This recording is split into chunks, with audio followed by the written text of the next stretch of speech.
Hello दोस्तों, कैसे हैं आप सब लोग। Welcome to my channel the facts.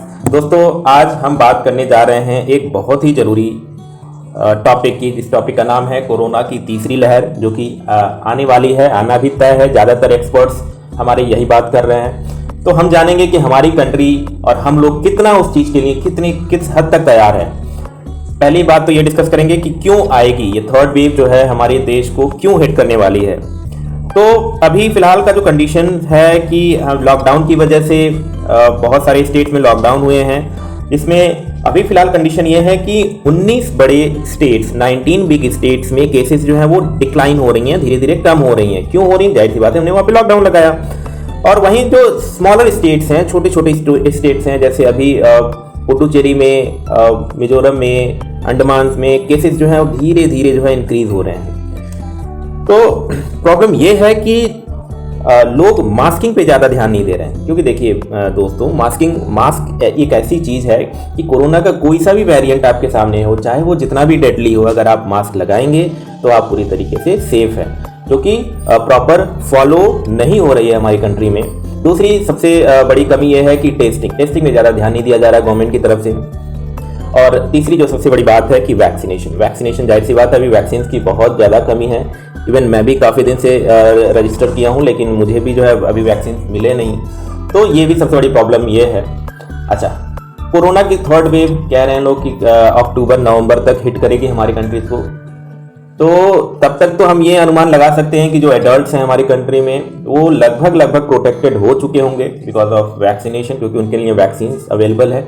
लेकिन जो सबसे बड़ी प्रॉब्लम ये है कि जो हमारे देश के जो बच्चे हैं, करीब बच्चों की संख्या 30 करोड़ के आसपास है हमारी कंट्री में, तो बच्चे अभी प्रोटेक्टेड नहीं हो पाए हैं, क्योंकि उनके लिए कोई वैक्सीन अभी अवेलेबल नहीं है। हालांकि ट्रायल चल रहा है भारत बायोटेक का, जो कि हैदराबाद की कंपनी है, लेकिन अभी भी उम्मीद ये लगाई जा रही है कि जून तक जो है ट्रायल्स कंप्लीट होंगे, उसके बाद बच्चों की वैक्सीन जो है अवेलेबल होंगी।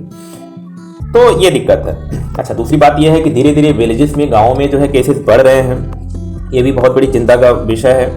और उससे भी बड़ी बात यह है कि गाँव में अगर आप जाके देखते हैं तो वहाँ पे ना प्रॉपर जो है फैसिलिटीज़ है, हॉस्पिटल्स तक नहीं है, लोगों को पैदल आना पड़ता है दूर तक, और वहाँ पे लोग जाके इलाज करवाते हैं। एक अच्छा जो है हेल्थ केयर का जो इंफ्रास्ट्रक्चर होना चाहिए, जो गाँव में होना चाहिए फिलहाल में, अभी वो फिलहाल कहीं ना कहीं बहुत कम दिखाई दे रहा है। अच्छा, दूसरी बात यह है कि जब वैक्सीन है ही नहीं, तो वैक्सीनेशन का जो रेट है वो भी बहुत ज़्यादा स्लो है। एक और माइंडसेट है लोगों का, क्योंकि लोग फालतू के न्यूज़ वगैरह देख रहे हैं कि वैक्सीन लगाने से उनको प्रॉब्लम हो जाएगी, जो कि बहुत डेंजरस है। तो ये भी एक माइंडसेट है रूरल एरियाज़ में कि लोग वैक्सीन जो है लगवा नहीं रहे हैं। तो ये भी एक बहुत बड़ी प्रॉब्लम है। इन सारी चीज़ों को अगर हम ध्यान में रखें तो जाहिर सी बात है थर्ड वेव जो है हमारी कंट्री को बिल्कुल ही हिट करेगी। अच्छा, हमारे सरकार की, हमारी क्या प्रिपरेशन है, हमारी क्या तैयारी है। अच्छा, एक चीज़ तो ये देखना है कि ये जो रेट ऑफ इन्फेक्शन है, जो कोरोना वायरस का जो इन्फेक्शन है, वो एक स्टेट से दूसरी स्टेट में सेम नहीं है, वेरी करता है, चेंज होता है, कहीं कम है तो कहीं ज़्यादा है। तो लेकिन एक सबसे अच्छी बात ये है कि जो बड़े स्टेट्स हैं, जहाँ पे पॉपुलेशन ज़्यादा है, जहाँ पे लोग ज़्यादा हैं, वहाँ पे जो है केसेस धीरे धीरे डिक्लाइन हो रहा है। तो ये एक राहत भरी खबर है हम लोगों के लिए।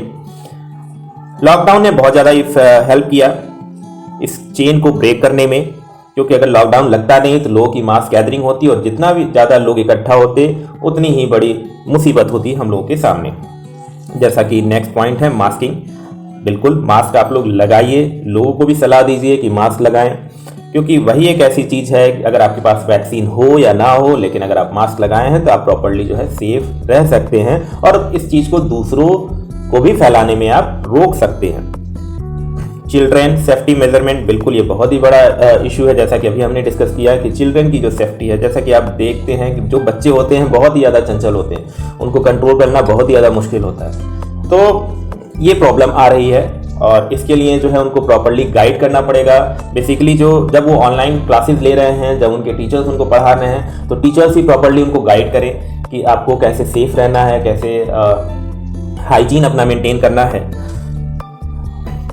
उम्मीद ये जताई जा रही है कि नवंबर दिसंबर तक हमारी कंट्री में 200 करोड़ के डोजेस अवेलेबल होंगे। चलिए, वो तो पेपर वर्क की बात है। अभी बहुत सारे कंपनी है जिनका भी ट्रायल हो रहा है और देखते हैं, वो तो बात की बात है, क्या होने उस पर अभी हम लोग ज़्यादा फोकस नहीं कर सकते, क्योंकि जितना ऑर्डर आना चाहिए, जिस हिसाब से काम होना चाहिए, अभी उस हिसाब से हमारी कंट्री में काम हो नहीं रहा है। लेकिन हम इतना अनुमान लगा सकते हैं कि करीब कम से कम जो है 7 टाइप्स के वैक्सीन जो है अवेलेबल हो जाएंगे दिसंबर तक हमारी कंट्री में, जो कि बिल्कुल एक बहुत बड़ी राहत की खबर होगी। हाँ, जो डाटा टेस्टिंग है, डाटा टेस्टिंग का मतलब यह है कि लोगों की टेस्टिंग जो है वो अच्छे तरीके से नहीं हो पा रही है। एक्चुअली ये इस नाते नहीं हो पा रही है कि 70% के करीब हमारी कंट्री में विलेजेस हैं और जो कि बहुत रिमोट एरिया में हैं, प्रॉपर हेल्थ केयर की फैसिलिटीज़ नहीं है। जब अच्छी हॉस्पिटल नहीं है तो टेस्टिंग की तो बात ही छोड़ दीजिए। तो उस पर भी सरकार को हमारे फोकस करना पड़ेगा कि ज़्यादा से ज़्यादा टेस्टिंग होगी, तो ज़्यादा से ज़्यादा जगह अगर टेस्टिंग होगी तो हमें जीनोम सीक्वेंसिंग के बारे में पता चलेगा, और जब हम जीनोम सीक्वेंसिंग के बारे में जानेंगे तो हमको पता चलेगा कि वायरस कहाँ कैसे म्यूटेट कर रहा है। क्योंकि एक चीज़ तो फैक्ट है, जो वायरस होता है वो हमेशा अपने आप को चेंज करता रहता है, वो उसका नेचर है, वो उसका नेचर है। और जैसे हम लोग का नेचर है वैसे उसका भी कुछ नेचर होता है। उसका नेचर यही है कि हमेशा वो अपने आप को चेंज करता रहता है। अगर वो चेंज ना करे तो वो अपने आप को सर्वाइव नहीं कर सकता। अब उस चेंज करने में कभी कभी एक नया वेरिएंट निकल जाता है जो बहुत ही लीदल होता है, बहुत ही डेडली होता है, बहुत ही घातक होता है, और कुछ वेरिएंट्स ऐसे निकल जाते हैं जो बहुत ही वीक होते हैं। तो इसी नाते आपने देखा होगा कि फर्स्ट वेव आती है, फिर सेकेंड वेव आती है, फिर उसका डाउन होता है, फिर थर्ड वेव आती है, फिर अप जाती है, फिर डाउन होता है। तो ये वेरिएंट्स की वजह से ही होता है। नेक्स्ट, हेल्थ केयर वर्कर्स को हमें प्रॉपर्ली ट्रेन करना होगा अभी से ही, क्योंकि इस सेकेंड वेव में जितनी चीज़ें हम लोगों ने देखी, इतने लोगों की मौत हुई, कोई प्रॉपर फैसिलिटीज़ नहीं रही, ऑक्सीजन तक की कमी पड़ने लगी, हमारी कंट्रीज में बेड्स अवेलेबल नहीं थे। तो इन सब डिजास्टर्स के लिए हमको पहले से ही तैयार रहना पड़ेगा, वो भी कमर कस के। अच्छा, एक सबसे बड़ी चिंता का विषय ये है कि बच्चों की वैक्सीन की अवेलेबिलिटी। बिल्कुल बच्चों के पास अभी वैक्सीन नहीं है। तो उम्मीद ये जताई जा रही है कि भारत बायोटेक जो हैदराबाद की कंपनी है, उसने बोला है कि जून तक बच्चों के लिए जो है वैक्सीन अवेलेबल हो जाएंगी। तो देखते हैं। नेशनल वैक्सीन पे भी काम चल रहा है। नेशनल वैक्सीन, एक्चुअली नेशनल मतलब होता है नोज। तो एक ऐसी वैक्सीन जो नाक में 2 बूंद मतलब 2 बूंद इस रास्ते 2 बूंद उस रास्ते जो है 4 बूंद डालने से जो है ये वैक्सीन वैसे काम करेगी। तो एक्चुअली सिंगल डोज होती है, सिंगल डोज होगी। तो इसमें भी जो है हमारी गवर्नमेंट, हमारी कंपनी वर्क कर रही है। सिंगापुर वेरिएंट जो भी हाल फिलहाल सुनने में आ रहा है कि ये बहुत ही ज़्यादा इन्फेक्शियस है, बहुत ही ज़्यादा, तो वो भी एक बहुत बड़ी चिंता का विषय है। तो सिंगापुर ने किया क्या कि जो फाइजर वैक्सीन है जिसकी एफिकेसी 100% अभी बताई जा रही है, उसने उस वैक्सीन को अप्रूव कर लिया। और जो अभी बच्चे हैं सिंगापुर में 12 प्लस का जो एज ग्रुप है, उसको फाइजर वैक्सीन लगाई जा रही है उन बच्चों को, उन लोगों को। सबसे बड़ी बात यह है कि जो बच्चों की वैक्सीन है सबसे पहले कनाडा ने अप्रूव किया, फिर उसके बाद अमेरिका में भी बच्चों को वैक्सीन लगाई जा रही है जो कि फाइजर कंपनी की है।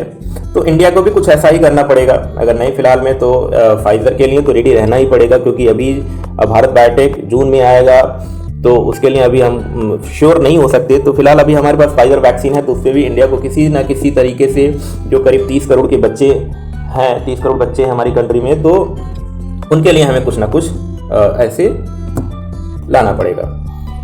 Concerns for continuous virus mutation, बिल्कुल जैसा कि अभी हमने कुछ से पहले डिस्कस किया था कि वायरस हमेशा म्यूटेट कर रहा है। वायरस हमेशा क्या कर रहा है? म्यूटेट कर रहा है, जो कि उसका नेचर है।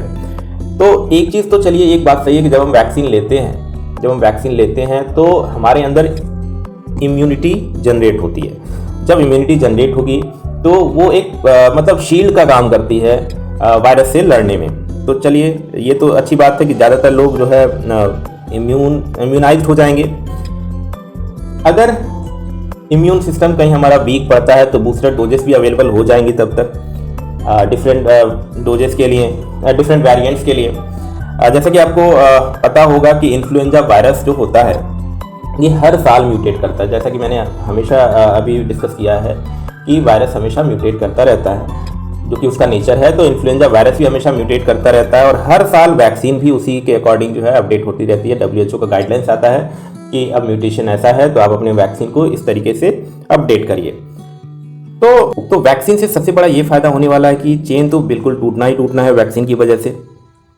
दूसरी बात, हमको कोविड अप्रोप्रिएट बिहेवियर को भी अडॉप्ट करना पड़ेगा, जैसे मास्क का यूज़ करना, सैनिटाइजेशन, हमेशा हाथ धुलते रहना, लोगों से सोशल डिस्टेंसिंग मेंटेन करना, तो ये भी आपको हमेशा फॉलो करना पड़ेगा। क्योंकि देखिए जितना ज़्यादा लोग इन्फेक्ट होंगे उतने ही लोगों के अंदर वायरस रहेगा, और जितने लोगों के अंदर वायरस रहेगा उतना ही वो अपनी कॉपी बनाएगा, और कॉपी बनाएगा तो उतना ही ज़्यादा म्यूटेट होने के चांस रहेंगे। जितना ज़्यादा वो म्यूटेट होगा, म्यूटेट मतलब होता है कॉपी, जितना ज़्यादा वो म्यूटेट होगा उतना ही ज़्यादा न्यू वेरिएंट्स आने के चांसेस बने रहेंगे हमेशा।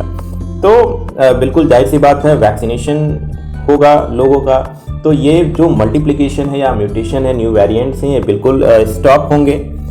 तो फिलहाल आज के वीडियो में इतना ही, मिलते हैं नेक्स्ट वीडियो में। प्लीज़ हमें कमेंट करके बताइए कि आपको वीडियो कैसा लगा। Okay guys, bye.